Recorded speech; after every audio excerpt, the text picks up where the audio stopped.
Imagine you are a reformer monarch whose will and intellect were shaped by foreign mentors. You control the borders, trade, and courts, while dissent is scorched by a branding iron. Yet deep within the country, the people still live by old codes, venerating heroes you deem unworthy and praying as their fathers taught them, not as your advisors dictate. This spiritual underground is more dangerous than any armed rebellion, as it renders your new authority foreign and fleeting. With a single gesture, you initiate a project of global substitution. In the places of ancient power, structures arise where Catholic stone intertwines with Orthodox names, and old symbols are literally trampled into the dust. What will you choose? To respect the faith of your people, or to conduct a harsh operation to reprogram their consciousness, forcing them to pray in temples built according to the designs of their ideological enemies? Now, let's see how it looked in real history. Open any textbook on Russian church architecture. Flip through the pages with onion domes, golden cupolas, and crosses atop the churches. Now, try to find at least one Orthodox church with an imperial crown instead of a dome. Haven't found one? Because it doesn't exist. Or rather, it officially should not exist. But it exists. The Church of the Sign of the Blessed Virgin Mary in Dubrovci. Allegedly built at the end of the 17th century. Instead of the usual onion dome at the top, a gilded crown adorns it. Instead of a single grand entrance on the eastern side, there are 4 absolutely identical portals facing all cardinal directions. Instead of icons inside, there are dozens of 3-dimensional sculptures, which have always been considered idols in Orthodoxy.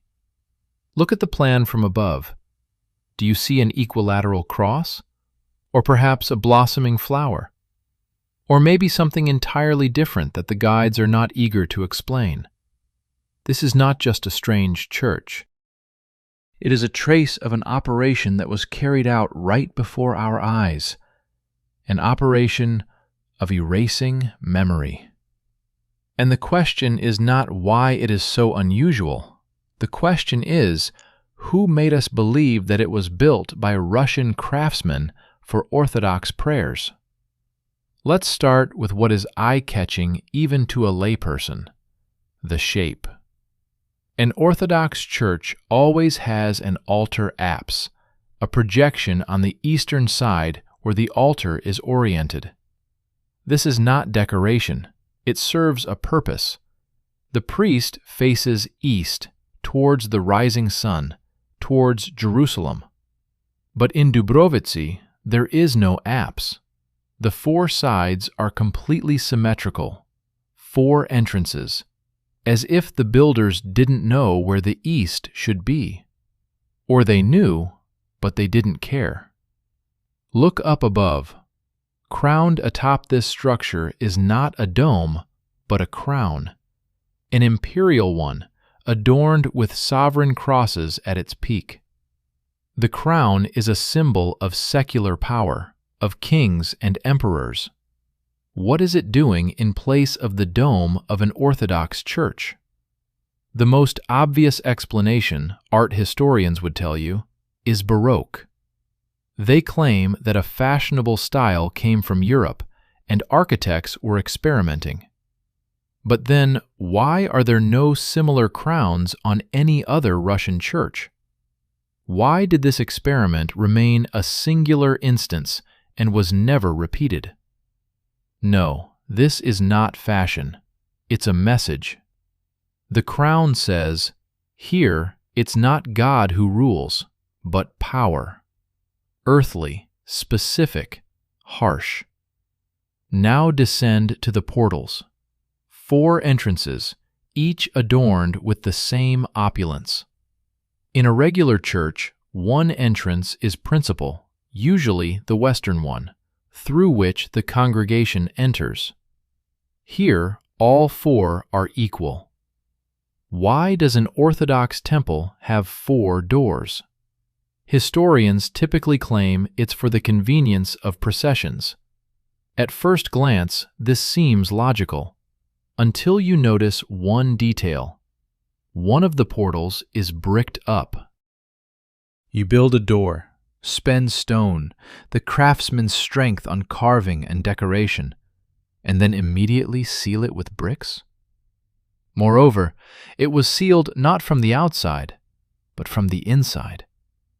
The masonry proceeds from the inner side of the temple, as if someone was locking not an entrance, but an exit. If you think this is just an architectural mistake, look at the cornerstones of each portal. The northern, southern, and eastern ones. Each has its own sign, its own carving. The northern and southern ones are similar, but not identical.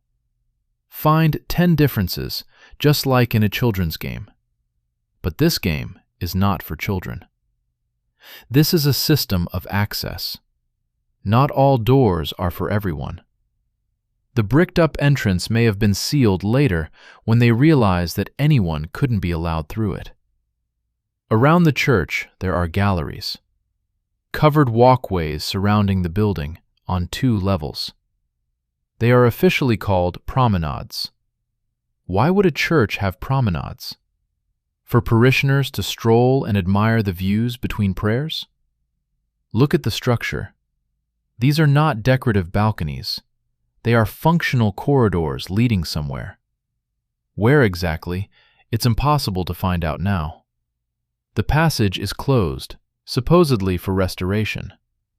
But if you study the old blueprints, you can see that the galleries connected different levels of the church and opened onto platforms with views in all 4 directions. Observation posts, like on a fortress wall. You climb the internal staircase, step out onto the first-level gallery, walk around, and see the approaches from the north, east, south, and west. Then you ascend even higher, to the second level, and the view expands even more. For prayer, this is not necessary. For observation, it is essential, especially considering that the church stands at the highest point of the area, at the confluence of 2 rivers. From here, you can see who is approaching from Moscow, who is floating down the river, and who is walking across the fields. A classic strategic location. The galleries are not just decoration, they are a key element of the system for monitoring and control. The galleries are currently closed. You can't go in, you can't look around. Restoration. It's been 10 years of restoration. What could they possibly be restoring for so long? Or do they just not want people to come in, look around, and ask questions? It's convenient to close something that could tell too much for indefinite restoration. Step inside. Forget for a moment everything you've been told about orthodoxy. Look through the eyes of an engineer. What do you see? Sculptures. Dozens of 3-dimensional figures covering the walls and ceilings. Angels, saints, apostles. All in stone, all 3-dimensional, all crafted with anatomical precision, as if from real people. For orthodoxy, sculpture is an idol. The second commandment explicitly prohibits making images for worship. Catholics may do so. In their churches, sculptures are the norm. But for Orthodox believers, it is never acceptable. Even now, in the 21st century, you won't find 3-dimensional statues in a regular Orthodox church. Only icons, flat images. Yet here there are dozens. Moreover, these sculptures are not just decoration, they carry meaning. Look at the figures at the entrance. What lies at their feet? What are they trampling? One saint stands on a defeated serpent, a classic symbol of the struggle between good and evil, you might say. Okay, but then why is the serpent rendered with such anatomical precision, showcasing its scales, the curves of its body, and its bared fangs. This is not a conventional depiction of evil. This is a specific adversary, vanquished and deliberately crushed. Another one on something difficult to decipher beneath the layers of time and soot. But if you look closely, it's a book. Open, lying face down. The book is being trampled underfoot. Which book is the saint stepping on? If it were heretical writings, they would have been burned, not carved in stone at the entrance to the temple. No, this is a sign that the old knowledge no longer holds sway. It has not merely been rejected, it has been trampled publicly. And on the second floor, at the feet of one of the sculptures, lies a cardinal's hat, a Catholic attribute of the highest clergy. Trampled, defeated, crushed. Stop. If the church was built by Jesuits or people under their influence, why would they trample on a cardinal's hat? Do Catholics trample a Catholic symbol? This doesn't add up. Until you understand one thing, sculptures are a theater, a performance for those who watch. It suggests, look, we defeated the Catholics, we are orthodox, we are correct. But in reality, the temple is stuffed with Catholic symbolism, sculptures, and crowns. This is a double bottom. One message for the people, another for their own. The cardinal's hat is trampled on for show, so no one suspects that the entire temple is built according to Catholic canons. A distraction maneuver. And here's another thing.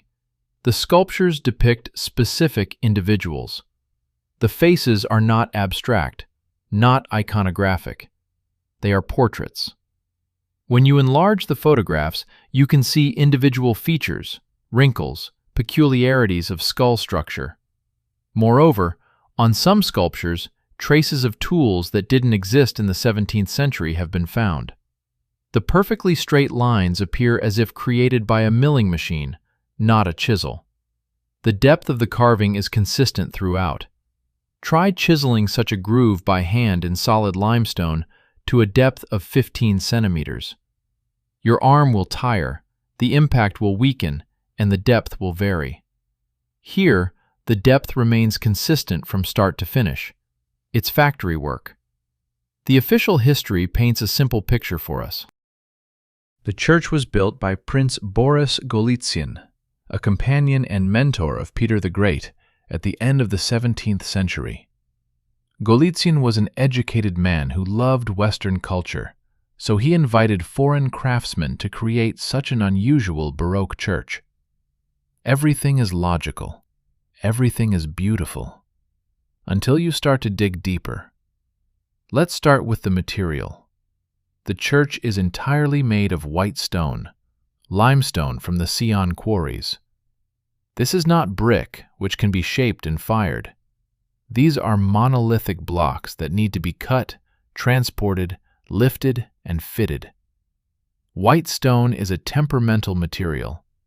It is softer than granite and can be cut, but it requires incredible precision during laying.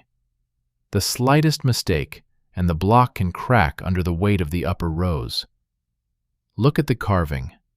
Vines, angel wings, folds of clothing on sculptures. This is not rough chopping with an axe. This is jewelry work, comparable to what is done on computer numerical control machines. How was this accomplished in the late 17th century? We are told, by hand, with a chisel and a hammer. Skilled craftsmen. But if you calculate the number of man-hours needed to carve all these details, it turns out that an army of stonemasons would be required, working for several decades without interruption. The church was officially built from 1690 to 1704. 14 years. During this time, thousands of blocks needed to be carved, each with intricate carvings, transported from quarries located several dozen kilometers away and assembled on site without a single visible mistake. In an open field in the Moscow region, where it's cold for 9 months of the year, without cranes, without modern tools. Do you believe in this? I also initially thought I did, until I saw the photographs of the joints. The blocks are fitted together so precisely that not even a knife blade can pass between them. This is polygonal masonry, a technology found in Peru, in Egypt, in places where official science throws up its hands and mumbles about the skills of the ancients. But the ancients lived there thousands of years ago. Here, supposedly, it's the end of the 17th century, the era of Peter, a period for which detailed documents, estimates, and decrees remain. Okay, let's assume the masters were indeed virtuosos. Then where are their names? In any major project, the name of the lead architect is well known. Versailles was built by Louis Le Vau, the Winter Palace by Bartolomeo Rastrelli, St. Isaac's Cathedral by Auguste de Montferrat. But who built Dubrovci? Several versions are mentioned. Perhaps it was an Italian, maybe a Swede, maybe it was a Russian master after all. Perhaps. No one knows for sure. How is that possible? A unique structure, unmatched in Russia, and the creator's name is lost? They didn't lose it. They hid it. Because if they had named the true author of the project, they would have to explain where he got such technologies in the late 17th century. And nobody wants to explain that. Boris Golitsyn. Who raised him? Simeon of Polotsk, a monk, theologian, poet, and tutor to the royal children. His real name was Samuel Sityanovich. He was from Polotsk, which at that time was part of the Polish-Lithuanian Commonwealth. He studied at the Kiev Mohila Academy, where his teacher was Lazar Baranovich. And where did Baranovich study? At Jesuit colleges, in Kalisz, in Vilnius. The Jesuits, in order of the Roman Catholic Church, were established to combat the Reformation and bring the lost back into the fold of Rome. And here's a detail that is seldom publicized. To enter the Jesuit college, Samuel Sityanovich converted his faith. He transitioned from Orthodoxy to Catholicism, formally for the sake of study. Then he returned, took monastic vows, and became Simeon of Polotsk, a devout Orthodox monk. But the Jesuits never let go of their own. The chain is clear. Boris Golitsyn's teacher is Simeon Polotsky. Polotsky's teacher is the Jesuit Baranovich. Polotsky himself studied with the Jesuits, even changing his faith for that. Now calculate. The mentor of the king's mentor is a Jesuit. What is the probability that the church built by the student of this student will look like a Catholic temple? You will be told that it is just a coincidence, the influence of fashion on Baroque. At first glance, it seems logical. Baroque came from Italy, spread across Europe, and reached Russia. And it sounds convincing until you look at the details.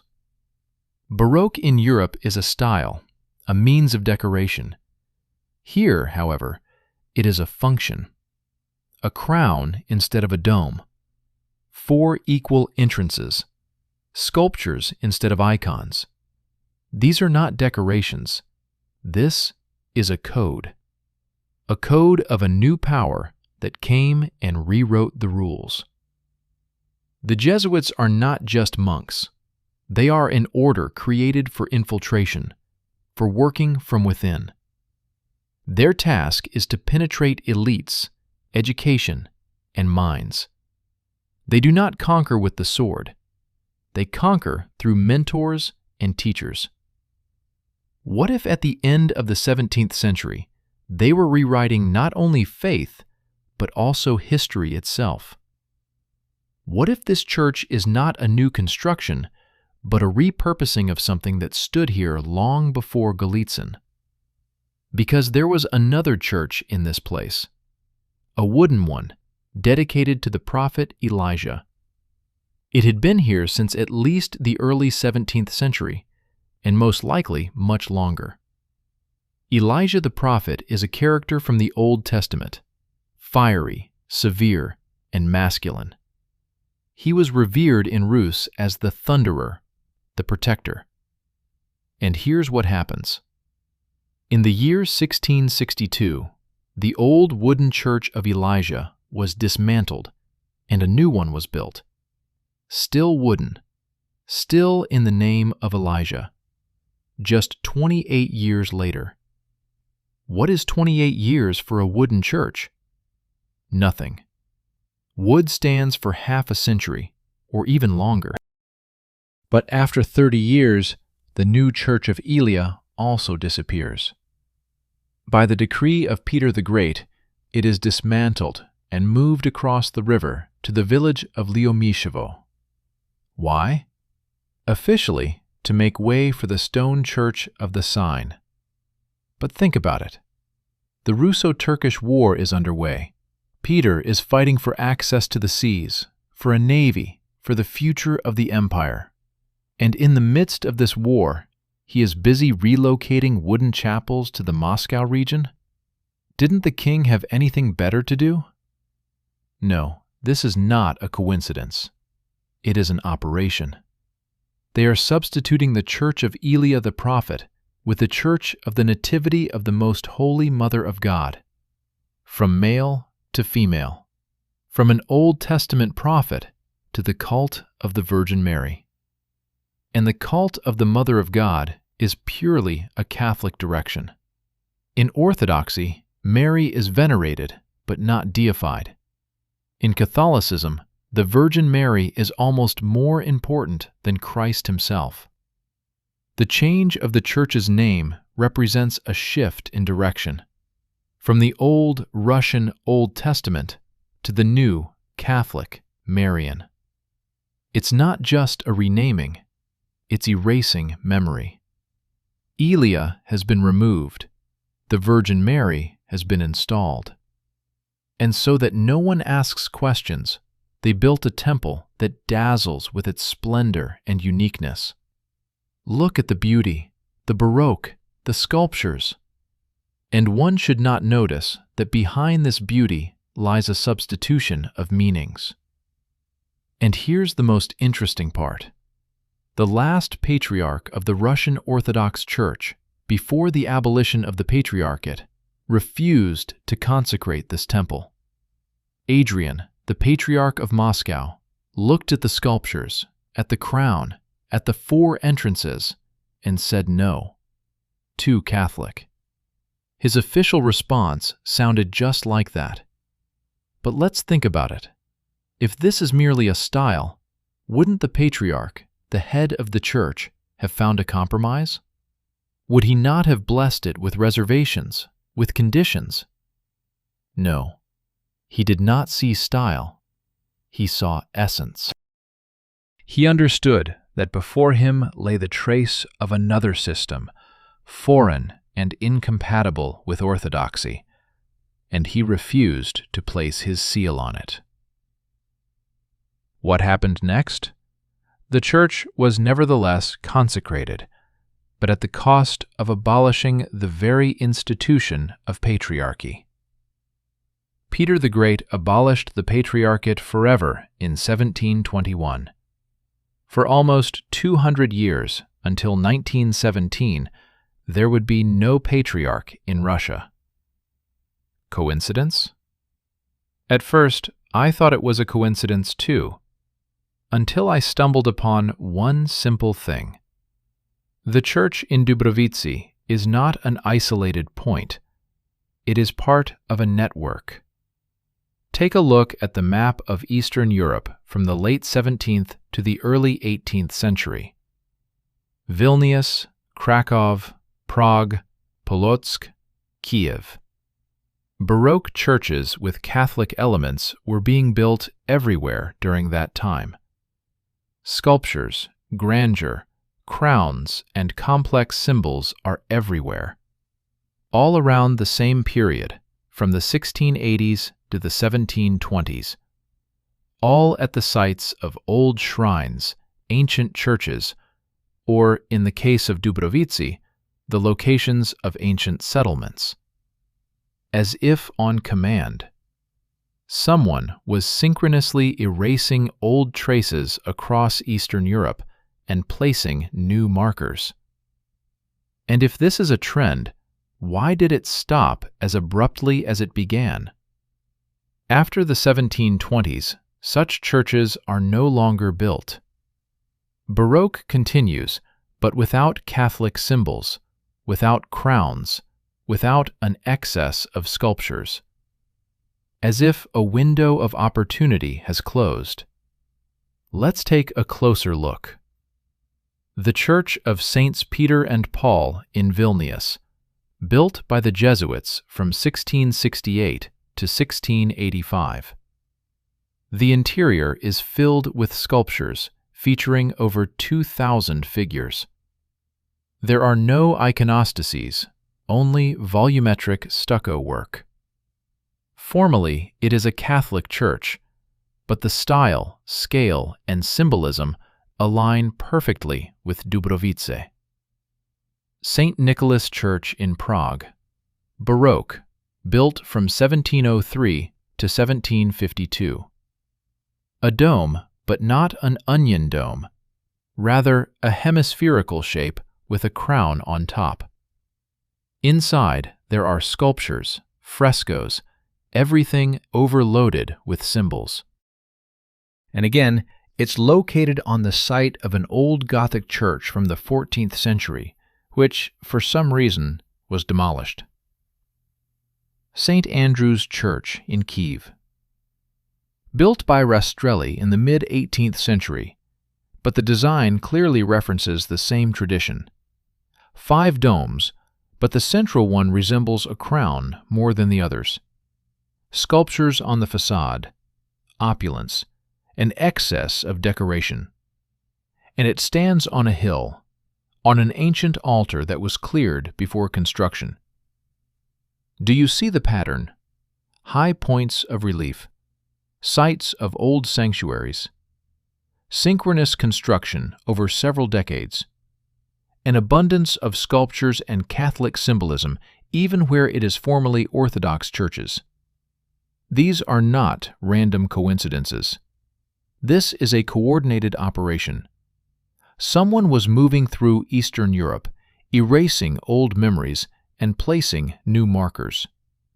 And the Jesuits were the perfect tool. They had a network, resources, connections. They operated through education, through elites. They did not attract attention. Why Eastern Europe specifically?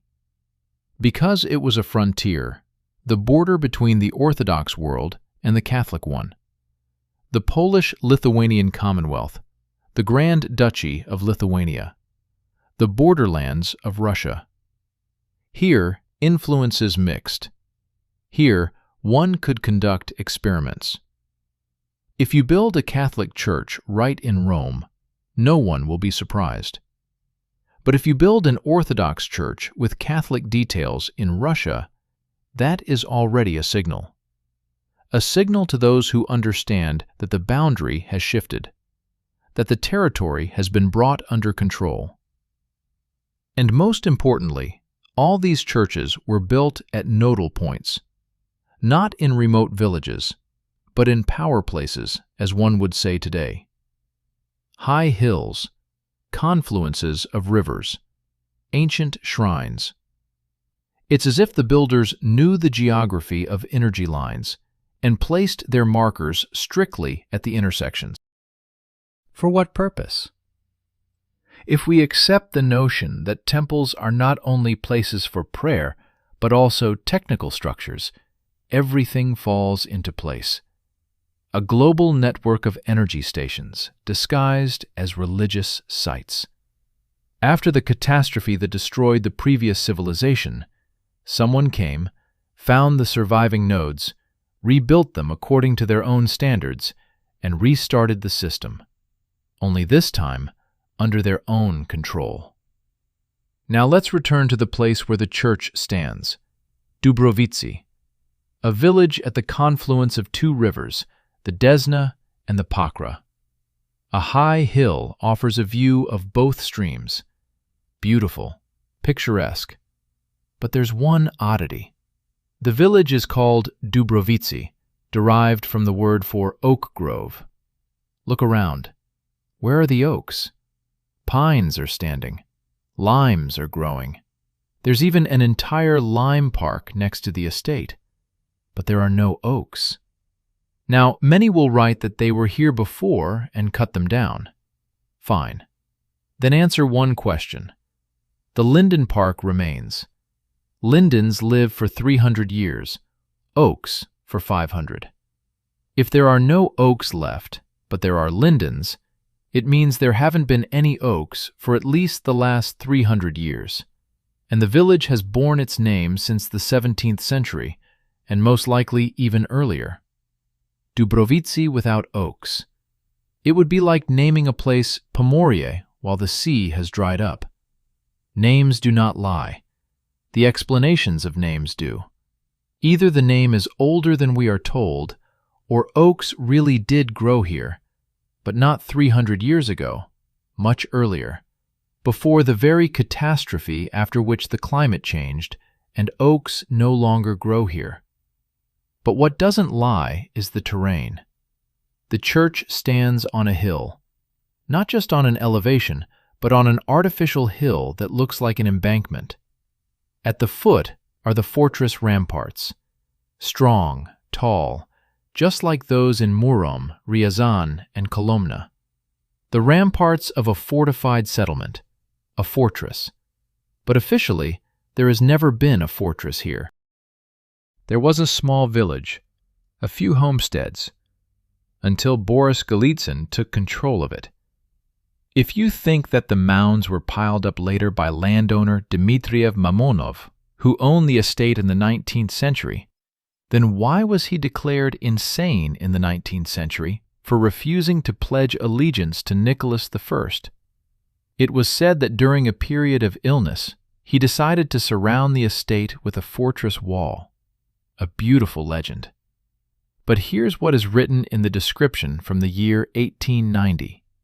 The wall served its purpose for 2 centuries. 2 centuries! This means it has been standing since the late 17th century, not the 19th. Therefore, Mamonov did not build it. He may have repaired it, but it existed before him. Then where do the mounds come from? Here, history offers us a hint. On the site of the church, there was an ancient burial mound, an ancient settlement. That's what the informational stands say. What kind of settlement? Archaeologists have never conducted radiocarbon dating here. Not a single soil sample has been taken for analysis. Why? Any self-respecting researcher would have long ago dug exploratory pits to determine the age of the cultural layer. But instead, the area has been declared a protected zone. You can look, but you can't touch. The remains of the fortress remain buried underground, not from the 17th century, but much older. Perhaps the very one that was cleared out in the late 17th century, with a church marker placed in its place. Look at the location, the confluence of 2 rivers, a high hill from which one can see in all directions, earthworks around the perimeter. This is not a village. It's a classic site for a fortress, for a fortified settlement. If archaeologists were to honestly dig with a spade, they would find foundations that extend deep below the current ground level. But digging is prohibited, because the church on the hill is a protected monument. It cannot be touched. Convenient. There is one more detail that catches the eye. From the side of the river, the earthworks curve around, protecting the approaches. This is exactly how ancient Russian fortresses were constructed. There is an earthwork, a ditch, and a wooden palisade on top. The palisade is no longer there, but traces of the ditch are still visible. Overgrown, filled in, but if you know where to look, the outlines can be discerned. And on the informational signs, it is stated that this is a buttress against landslides.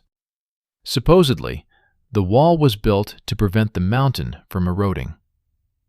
A buttress is a vertical support that braces a wall from the inside or outside.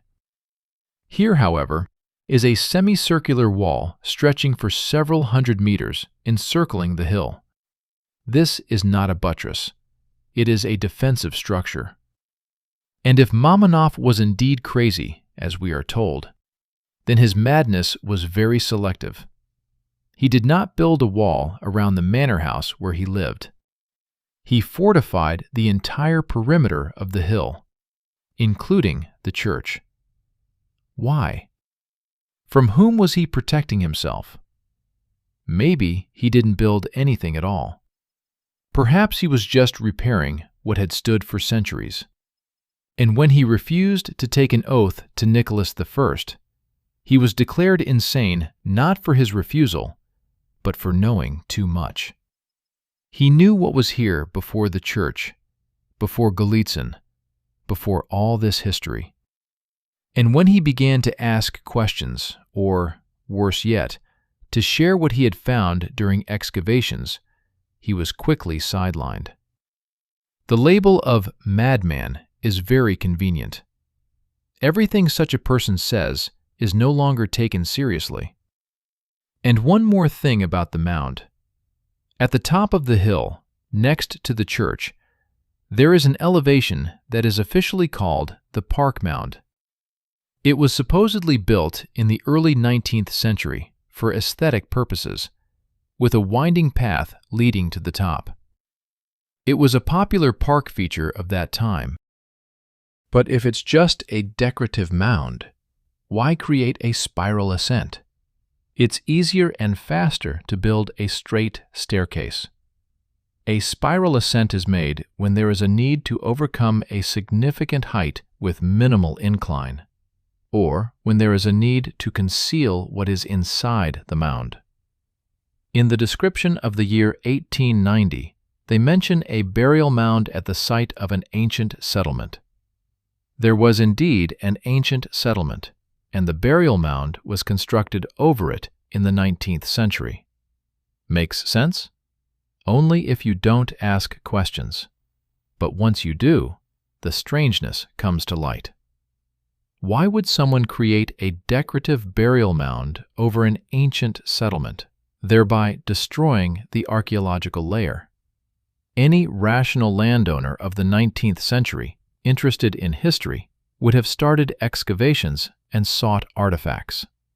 Yet here they simply buried it, forever, to ensure no one would dig. And now, 200 years later, we have a beautiful observation deck, reached via a new, straight staircase. The spiral path was lost in the late 19th century, as noted in the report. It disappeared on its own. Or perhaps someone intentionally erased it to remove all traces of what actually existed there.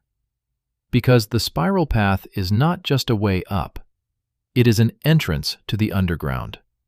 You descend in a spiral deep into the hill, rather than climbing to the top. But this is kept silent. And one more detail. There is a restaurant, Golitsyn, in the estate. In the main house, supposedly in the basement. I go in there, thinking I'll see what kind of deep underground floors there are. But there's nothing. Low vaulted ceilings. The floor is almost at ground level. No deep cellars. Considering that the hill is high and the groundwater is deep, technically, it would be possible to dig down 5 or 6 meters without any problems. But no one dug. Either they didn't want to, or they already know what's there and remain silent. Now let's go inside the church once again. Let's look at the iconostasis. It's there, standing, dividing the space. But here's what's strange. 4 equal entrances, plus the absence of an apse means the iconostasis wasn't originally planned. It's pure mathematics. The iconostasis is placed against the altar wall, which faces east. But there is no eastern wall here. There are 4 identical sides. So where should the iconostasis be placed? Where is the front side? Look closely at the joints. Signs of cutting are visible. The frame of the iconostasis is roughly inserted into walls that were not meant for it. This is a late addition. Officially, it is explained that the iconostasis was reconstructed during restorations. But there is one thing that does not add up in this version. The cutting marks are not on top of the original finish, but carved into the load-bearing structures. The builders chiseled the stone, made grooves, and secured beams where the wall was originally solid. This is not restoration. This is a change in the function of the building. In all old churches, wherever you look, the same picture emerges. Iconostases were crammed into places where something else originally stood. And what could have stood? Or rather, what might not have existed? In its original state, the church was empty. A vast open space, 4 entrances allowing for free movement. Galleries around for transitioning between levels. This is not a prayer hall. It is a gathering space, for ceremonies, for something that required access from all sides. And the information was not on icons, but on sculptures. The 3-dimensional figures told a story. Which specific story is hard to say now, because some of the sculptures are damaged and some have been replaced. But one thing is clear. The iconostasis appeared later when the building was decided to be converted into an Orthodox church.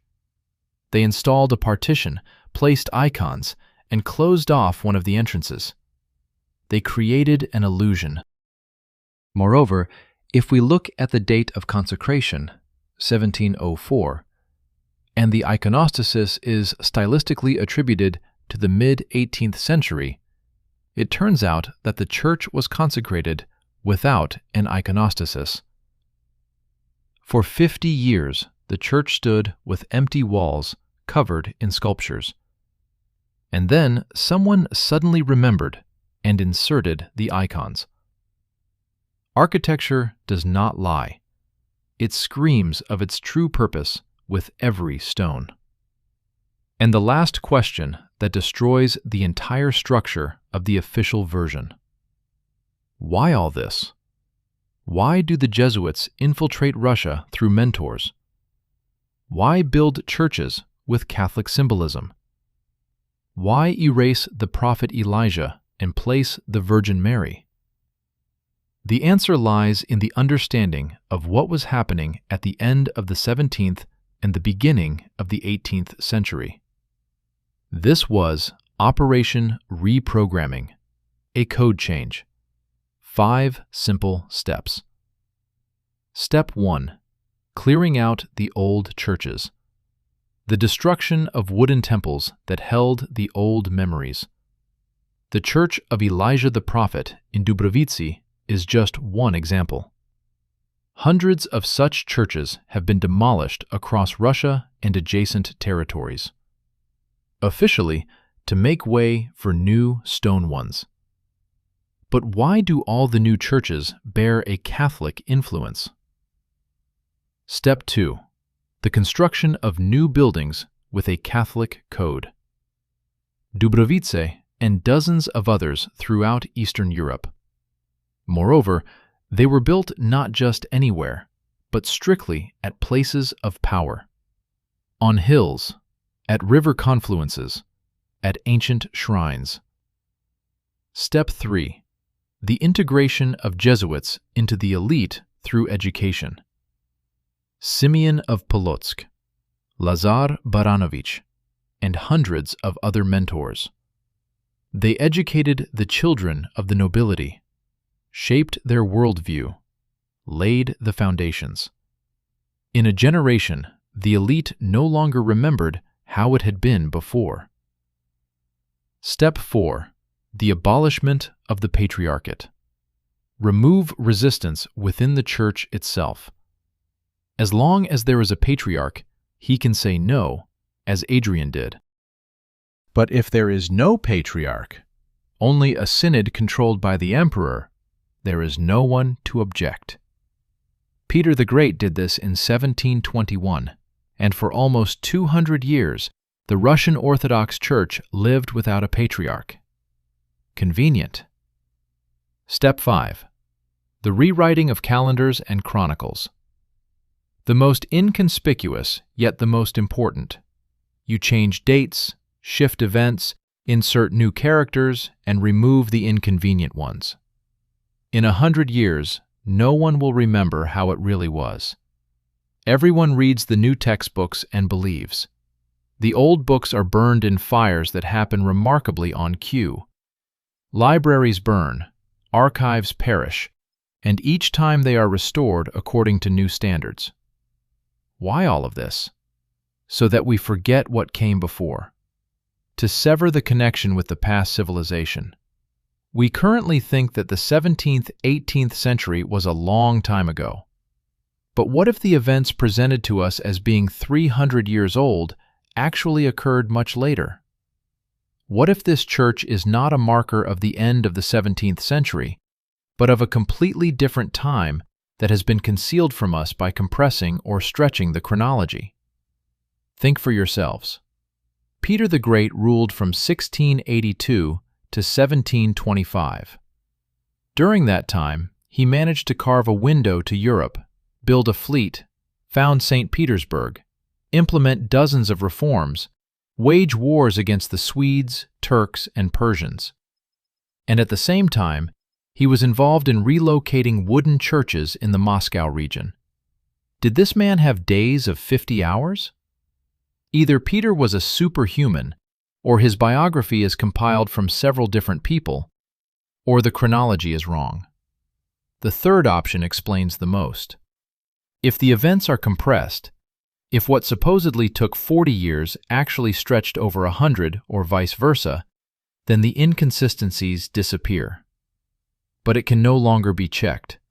The documents have been burned, eyewitnesses are no longer around, and new textbooks have been written. The church in Dubrovci is not an architectural curiosity, nor a whim of a wealthy prince. It is a trace, one of thousands of markers placed around the planet by those who conducted a purge. The markers indicate that at the end of the 17th and the beginning of the 18th century, a shift occurred. A change not just of dynasty, not just of faith. A change of the coordinate system. The old was erased, the new was implanted. And they called it progress. Peter's reforms, the Europeanization of Russia. But if one church can tell so much simply because it hasn't removed its Catholic details, hasn't knocked off the crown, and hasn't painted over the sculptures, then what can thousands of others reveal if the right questions are asked? What do the basements of old estates hide where archaeologists are not allowed? What lies beneath the mounds of ancient settlements that cannot be touched under the pretext of preserving monuments? The answers are there. They are underfoot, in the buried basements, in the bricked-up entrances, in the faded inscriptions on the foundational stones. They are in the names that don't match the landscape. Dubrovci without oaks. The Church of the Sign, where the prophet Elijah stood. The Jesuit from Polotsk raising the king's tutor. The patriarch who refused to consecrate, and the patriarchate that was abolished forever. All of this is links in a single chain, the chains that bind us, forcing us to forget who we are and where we came from. Subscribe to the channel, and don't forget to hit the bell icon so you don't miss new investigations. There are still many mysteries and discoveries ahead. We will continue to search for clues, ask uncomfortable questions, and explore what official science overlooks. because the truth is always nearby. You just need to want to see it.